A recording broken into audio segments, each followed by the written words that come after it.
At exactly 11:47 p.m., Sana would cry. Every night, for 7 months. She'd lie on the edge of her bed, staring at the ceiling fan above her, trying to stay quiet so her parents wouldn't hear. But the tears came anyway. Slow, silent, endless. Once, she had dreams of opening her own design studio, traveling the world, marrying the man she loved. Now, all of that was gone. And in its place was a room filled with shadows, regrets, and the kind of heartbreak that no one could see, but she felt every second. Just a year ago, Sana was engaged to Rohit, a kind, gentle soul who made her believe in forever. They had plans, hope, joy. But just 3 months before the wedding, it all came crashing down. One day, he stopped replying to texts. Another day, he canceled dinner. Then the call came. "I'm sorry. I can't do this anymore." No reason, no explanation, just silence. Her world shattered. She didn't eat properly for weeks. She deleted all her social media. She didn't talk to her friends. She just cried. Sana went through the motions. She smiled when spoken to, nodded when asked questions, laughed when necessary. But inside, she was hollow.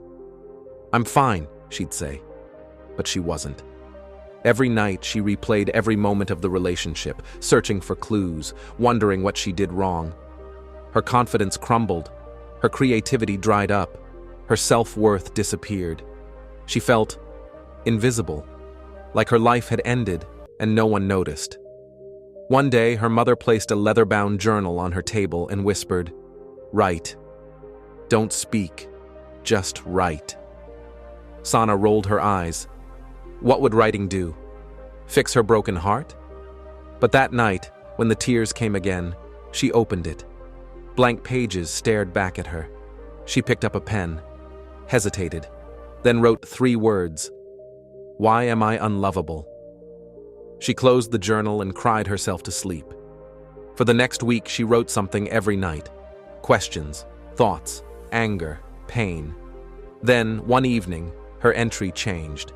Instead of asking why, she asked what. What if this pain is trying to teach me something? She paused. It was the first time she had asked something different. It felt strange, but it planted a seed. That night, she wrote, "Today I took a deep breath, and it felt real." It was small, but it was a start. Days turned into weeks. Sana kept writing. She wrote about her childhood, her dreams, her fears, and slowly she began to realize something powerful. She had given all her love to someone else and left none for herself. Her whole life she had chased approval, validation, someone to tell her she mattered. And when Rohit left, it wasn't just the relationship that broke. It was her identity. She had forgotten who she was without someone to love her. Sana made a decision. No more waiting to be chosen. She would choose herself. She began taking long walks again, sketching in her notebook, listening to music that once made her dance. She joined an art class, not for a job, just for joy. And most importantly, she spoke to herself kindly.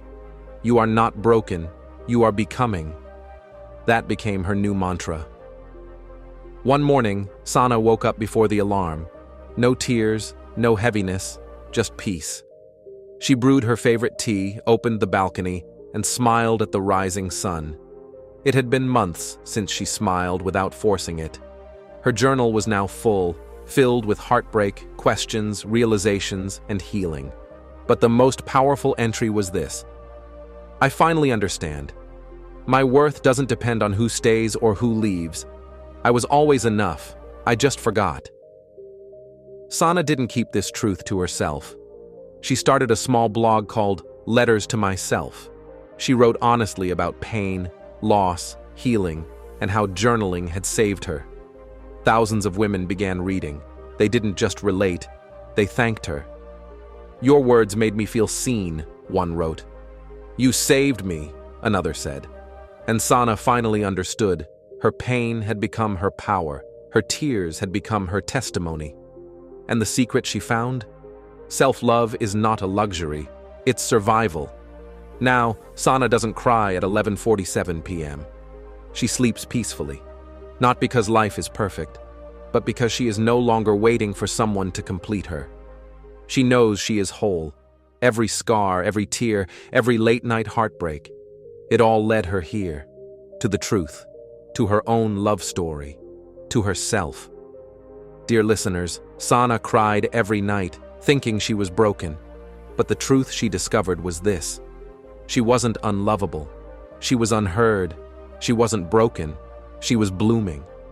When she stopped begging for someone else's love, she found her own. And that changed everything. If you're crying tonight, feeling lost, unseen, unworthy, know this: you are not alone, and you are not done yet. Start small. Write. Breathe. Choose yourself. The truth you need is already inside you. That's the secret she found. And maybe it's the one you need too.